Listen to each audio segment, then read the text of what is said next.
Então considerei outra vaidade debaixo do sol, isto é, um homem sem ninguém, não tem filho nem irmã, contudo não cessa de trabalhar, e seus olhos não se fartam de riquezas, e não diz, para quem trabalho eu, se nego a minha alma os bens da vida? Também isto é vaidade, enfadonho o trabalho. Melhor é serem dois do que um, porque tem melhor paga do seu trabalho. Porque se caírem, um levanta o companheiro. Ai, porém, do que estiver só, pois caindo não haverá quem o levante. Também, se dois dormirem juntos, eles se aquentarão, mas um só como se aquentará? Se alguém quiser prevalecer contra um, os dois lhe resistirão. O cordão de 3 dobras não se rebenta com facilidade. Melhor é o jovem pobre e sábio do que o rei velho e insensato, que já não se deixa admoestar. Ainda que aquele saia do cárcere para reinar, ou nasça pobre no reino deste. Vi todos os viventes que andam debaixo do sol, com o jovem sucessor, que ficará em lugar do rei. Era sem conta todo o povo que ele dominava. Tão poucos que virão depois se hão de regozijar-se nele. Na verdade, que também isso é vaidade e correr atrás do vento. Irmãos, hoje nós vamos falar sobre companheirismo na vida. Vamos mostrar 3 razões do porquê é importante estreitar os relacionamentos, ter amigos e estar ligado a uma família. Da janela do apartamento onde moro, eu estava observando um senhor que estava trabalhando, um andarilho, catando latas, papelão com seu carrinho, e vi que ele se assentou no meio-fio e começou a alimentar-se. Uma marmita pequena, e vi também que ele estava compartilhando seu pouco alimento com 4 cães que o cercavam. Eu olhei aquela cena e disse, vou lá, de repente posso ajudá-lo em alguma coisa. Chegando, conversando com ele, era um homem de uma bela aparência, estavam com a roupa limpa, apesar do seu trabalho, e era um homem que tinha um vocabulário muito bom, sabia falar, usava as concordâncias certinhas, e eu fiquei assim pensando, e perguntei para ele, o senhor tem família? Ele falou, não tenho. Eu gostaria de ter, mas não tenho uma família. Conversamos por quase 1 hora, e falei para ele, o senhor está precisando de ajuda? Ele falou, não, graças a Deus eu estou trabalhando, e eu tenho algumas economias, vivo no mundo sozinho, e o meu trabalho dá para me sustentar. E falou, se eu quiser, eu compro alguma coisa para o senhor comer. Não, muito obrigado, não é orgulho meu, é porque eu não estou precisando mesmo. E ele me contou uma história que meu coração ficou consternado, irmãos. Ele disse que conheceu um amigo como ele, amigo que trabalhava na rua como ele, que ele sentiu falta desse amigo e resolveu ir até onde ele supostamente morava. Chegando lá, ele encontrou seu amigo morto. Ele também não tinha família, não tinha ninguém por ele. E nas conversas que ele teve com esse amigo, é que ele queria juntar um dinheiro para comprar alguma coisa para ele. E ele vivia trabalhando, mas morreu sozinho. Como o lugar era sem ventilação, era um porão muito escuro, o corpo dele estava como se fosse uma múmia, a pele toda grudada aos ossos.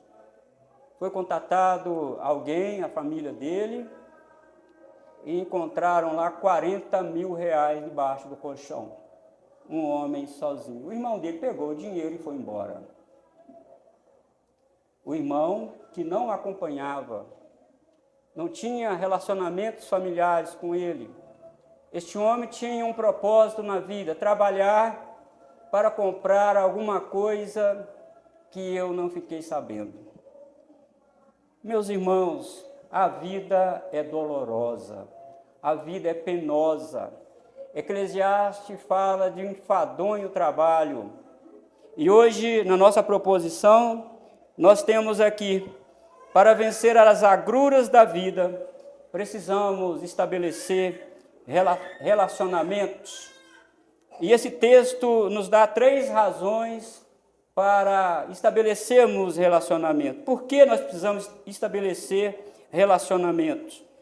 Versículo 7 e 8, porque o isolamento contradiz o propósito de Deus para o homem. Neste verso, irmãos, temos 2 propósitos para o qual o homem foi criado. Está ligado em laços de amor a uma família. Mas este homem do texto não tem ninguém, como nós lemos aqui. Nem os pais dele aparecem no texto. Ele não tem irmã, não tem ninguém, este homem aqui de Eclesiastes. Ele não tem esposa e ele vive isolado de todos. Por isso ele evidencia mais uma vida sem propósito. Uma vida que não leva a lugar nenhum. Uma vida que é uma eterna mesmice. Então, qual é o propósito de Deus para o homem? O propósito de Deus para o homem é que ele esteja ligado em laços de família. Ele precisa estar ligado à família.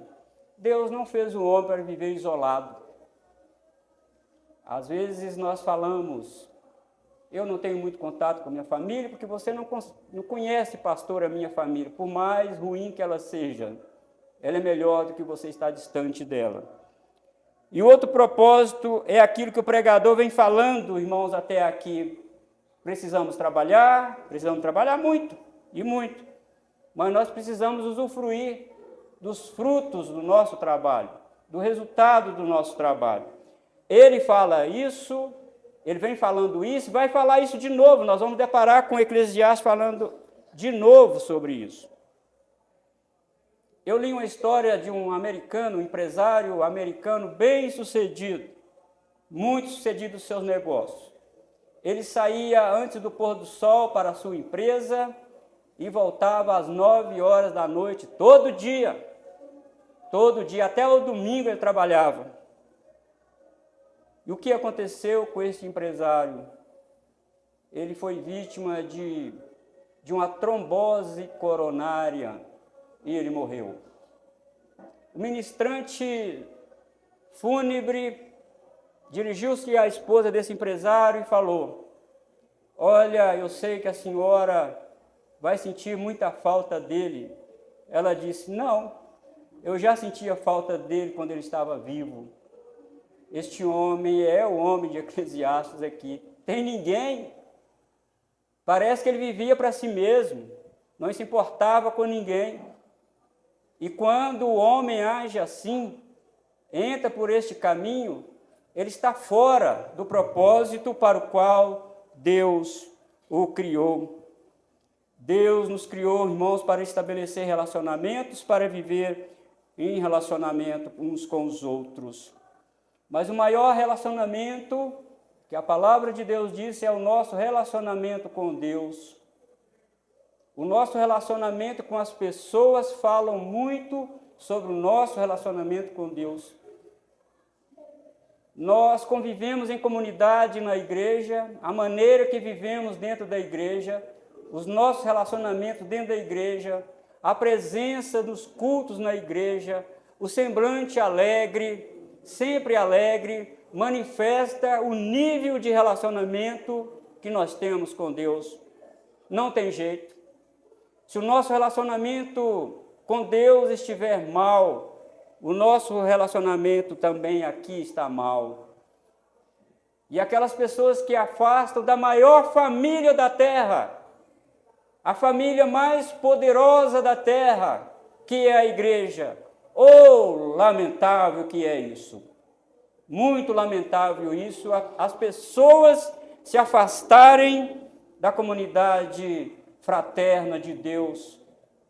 Paulo disse que Deus tem uma família. Em Cristo Jesus, nós nos tornamos famílias de Deus. Por isso ele diz que agora não sois como peregrinos e forasteiros, mas somos famílias de Deus e concidadão dos santos. Que privilégio que o Senhor Deus nos deu.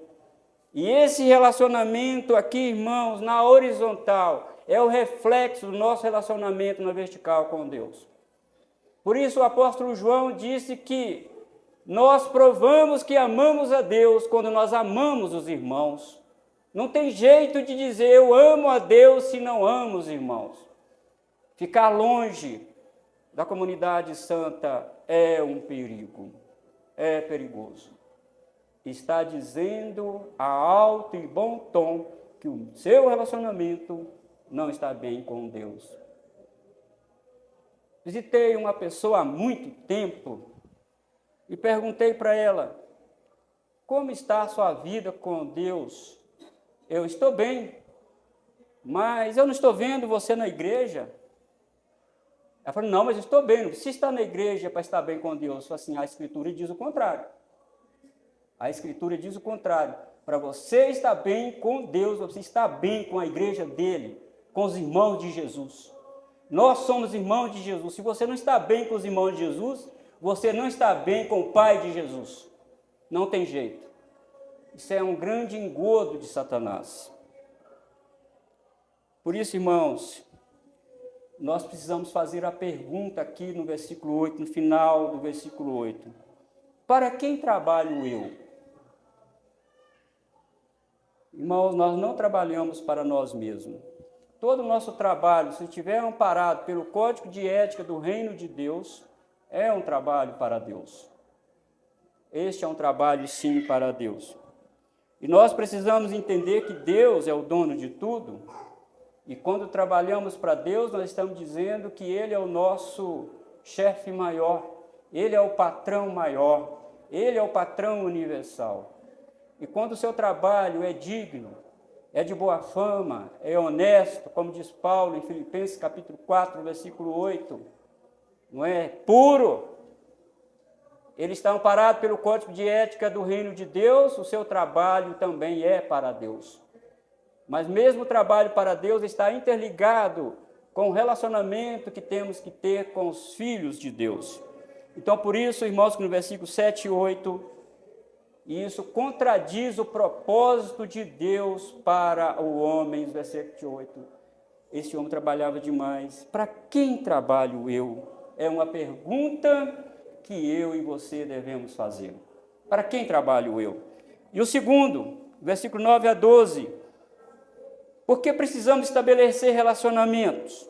Porque o companheirismo nos ajuda a vencer desafios.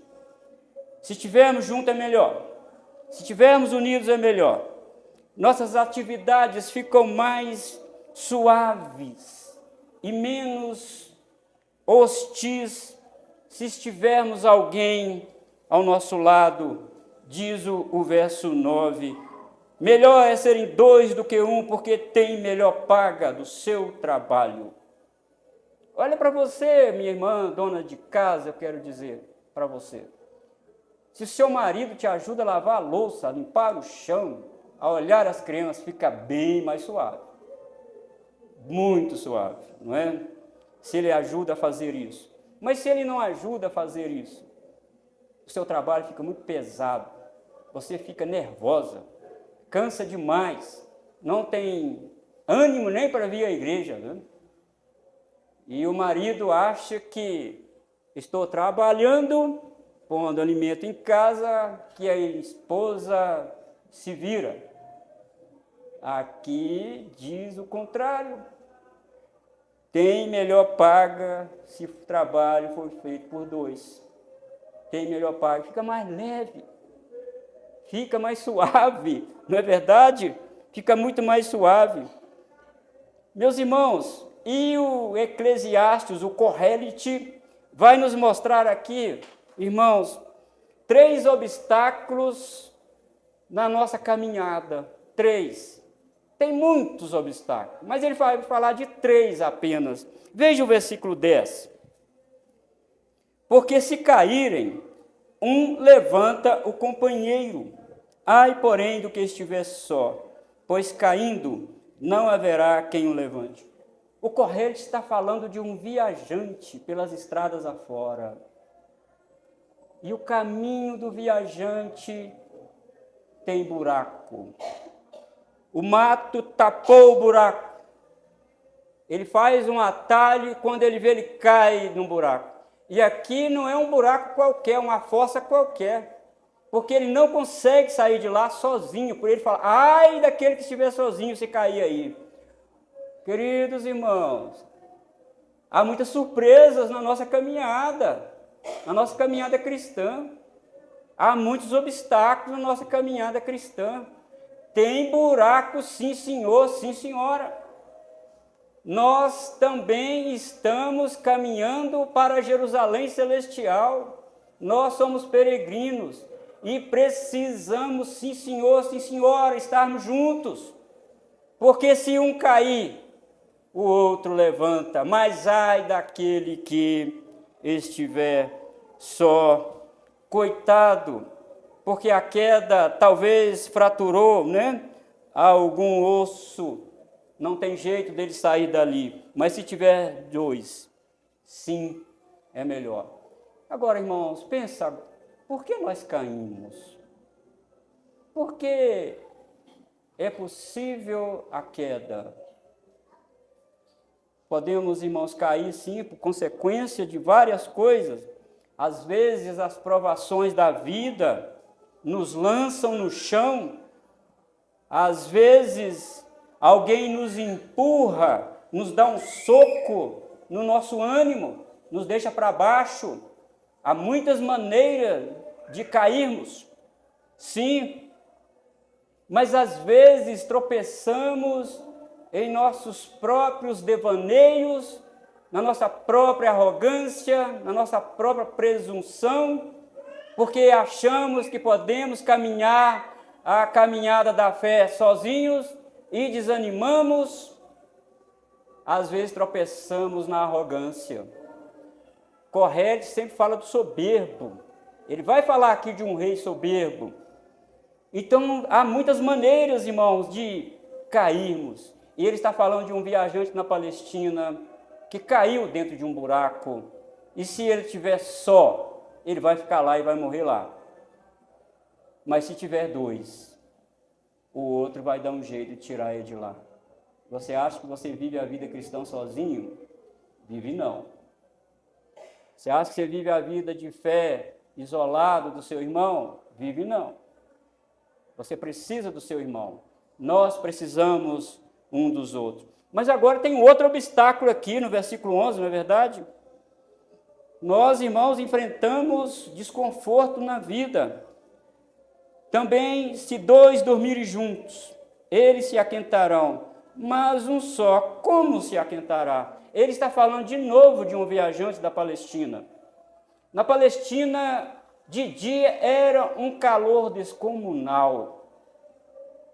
Talvez chegava ali aos 45 graus de calor, mas à noite congelava. Talvez esse viajante estava em busca de pérolas, era um mercante em busca de pérolas, as melhores pérolas que Jesus falou. E ele encontra um desconforto. Queridos irmãos, o ponto aqui é, seja em qualquer etapa da sua vida, se é de dia ou de noite, você vai enfrentar desconforto. E você vai precisar de ajuda do seu irmão. Você vai mandar uma mensagem para ele, olha, ore por mim, me ajude. Porque tem, sim senhor, sim senhora, desconforto. Tem. Ninguém está numa bolha de proteção aqui. E aqui, irmão, nós estamos falando de alguém, de um viajante que não tem roupas apropriadas como nós temos hoje para nos aquecer do frio. O frio congelante do deserto, eles precisavam fazer o quê? Deitar-se em ficar tipo assim, com os braços ao peito, encostar as costas um no outro para se aquecer. Se não estiverem dois, iam morrer congelado. Ai daquele que estiver sozinho nessa estrada da fé. Por que você fica isolado da igreja? Você acha que você é autossuficiente? Não. A frieza espiritual, às vezes, são decorrente disso. Queremos, tem tantos anos de crente, eu não preciso. Precisa. Você precisa. Você precisa desse calor, não é? Eu já falei aqui, repito, uma irmã falou com o pastor John MacArthur nos Estados Unidos. Ô pastor, eu estou pedindo para sair da igreja, eu não vou ficar mais aqui nessa igreja. Ó irmão, por que você vai sair? Tem muitos hipócritas aqui, mas está cheio de hipócritas aqui. O pastor John MacArthur não, então pode ficar, que tem vaga para mais um. É isso, achamos que nós somos aquele, não somos. Também pecamos, irmãos. Precisamos da ajuda. Precisamos estar aquecidos um com o outro. Precisamos disso. Sozinho nós não vamos vencer, não. Por isso que a igreja é comparada ao corpo humano. Um membro ligado a outro membro. Precisamos sim, irmãos. E aqui no versículo 3, no versículo 12, temos o terceiro obstáculo. Primeiro obstáculo, tem buraco no caminho. Se estiver sozinho, você cair, vai ficar lá. Tem desconforto espiritual neste caminho. Tem calor demais, tem frio demais. Você vai precisar de ajuda. E no versículo 12, há inimigos no caminho. Se alguém quiser prevalecer contra um, os dois lhe resistirão. O cordão de 3 dobras não se rebenta com facilidade. Tem que ter, irmão, tem que estar junto. Tem que estar junto. Ele está falando aqui de novo do viajante, não é? Que está com algum bem. Você lembra do Salmo 121, não é?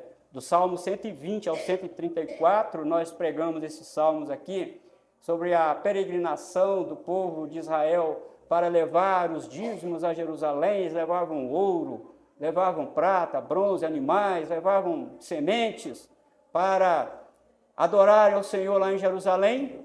E os roubadores sabiam que eles tinham muita coisa para roubar. Armavam tocaias nos montes, arrumavam tocaias mesmo no prado, para roubar o povo que estava levando esses tesouros para a casa de Deus. E o Salmo 121 diz, elevo os meus olhos para o monte, de onde me virá o socorro? O meu socorro vem do Senhor, que fez o céu e a terra. Irmãos, tem salteador no caminho, tem inimigo no caminho. Se você estiver sozinho, você é presa fácil, muito fácil.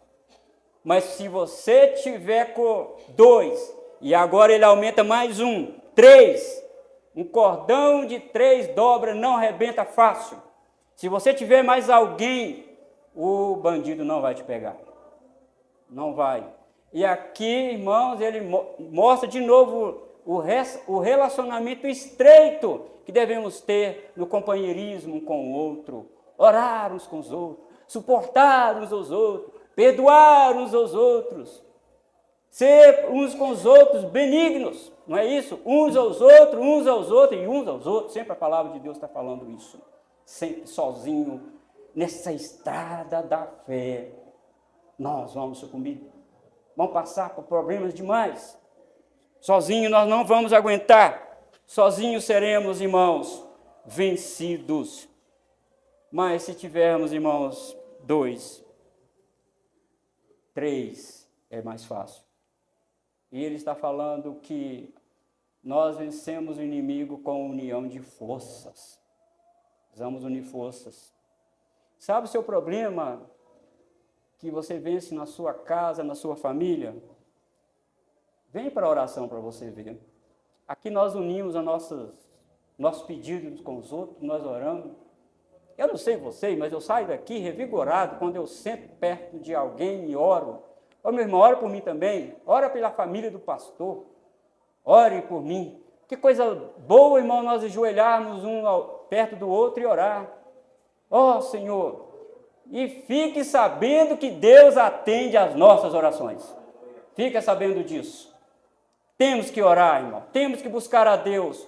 Mas é melhor buscar a Deus de dois, né? Inclusive dentro da igreja, congregacionalmente. Precisamos pedir isso, irmão. Tem inimigo no caminho. Tem inimigo. E aonde está Satanás e seus demônios? Diz a Escritura que está aí no meio da humanidade.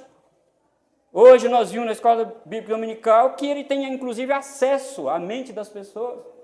Ele não sabe o que as pessoas estão pensando, mas ele tem acesso à mente das pessoas. Cuidado! Sozinho não dá, tem inimigo, e vai te assaltar, vai roubar a sua fé. Não é isso que Apocalipse disse? Guarda o que tens para que ninguém tome a tua coroa. Mas tem que estar de dois. É claro que a palavra de Deus aqui, o corrente, não está dizendo sobre casamento em si, mas também se aplica a isso. Mas aqui não é estreitamento, precisamos estar juntos uns com os outros. E o terceiro lugar, no versículo 13 a 16. Por que precisamos estabelecer relacionamento? Porque é sábio manter os laços de interdependência. E nosso texto aqui mostra um jovem em contraste com um rei que se vangloria da sua idade e não quer mais receber conselhos. Talvez o rei olhasse para o jovem e dissesse: quem é este jovem para me dar conselho? Ele não sabe de nada da vida. Quem é você, jovem, para me dar conselho? Quando aquele que está no poder de comando, que tem certa idade e que diz isso, ou até mesmo dentro da igreja, sabe o que o correto diz? Insensato, tolo, você. Agora, irmãos, é certo que as Escrituras colocam a idade de alguém como aquele que se espera ter sabedoria. Levíticos, capítulo 19, versículo 32, diz que o Senhor exigiu que os cabelos brancos dos anciãos de Israel fossem respeitados. Diz lá o texto: diante das cãs te levantarás, e honrarás a presença do ancião, e temerás o teu Deus, eu sou o Senhor. Respeita aqueles que têm cabelo branco dentro da igreja. Eles têm uma estrada da fé. Mas se esse que tem o cabelo branco dentro da igreja também não se dispuser a receber conselho, seus cabelos brancos não valem de nada. Mas, irmãos, em Jó, capítulo 12, versículo 20, vemos Deus que Ele pode tirar a sabedoria daqueles que têm cabelos brancos. Aos eloquentes Ele tira a palavra e tira o entendimento aos anciãos. Está no escrutínio de Deus isso. Então a sabedoria não está posta necessariamente nos cabelos brancos, mas Deus exigiu que os mais velhos fossem respeitados, honrados. Ele exigiu isso. E nós vemos, irmãos, no Salmo 119, versículo 100, que diz que a sabedoria e prudência estão em guardar os preceitos de Deus e não meramente ter muita idade. Sou mais prudente que os idosos, porque guardo os teus preceitos. E por que precisamos um do outro? Até um jovem, por que um jovem precisa? O pregador diz que um jovem pode até sair da prisão e ocupar o posto mais alto de uma nação se ele for sábio. Lembra de José? Jovem. Talvez o pregador estivesse pensando aqui em José. Este rapaz saiu da prisão para governar toda a terra, não só o Egito, mas toda a terra. E um rei arrogante, prepotente, pode sim perder o posto para um jovem que se deixa aconselhar. Correte diz que neste caso é melhor ter um rei jovem que busca conselho do que ter um rei que acha que sabe tudo. Amados irmãos, seja jovem ou ancião, os versículos 15 e 16 parece que joga um balde de água fria.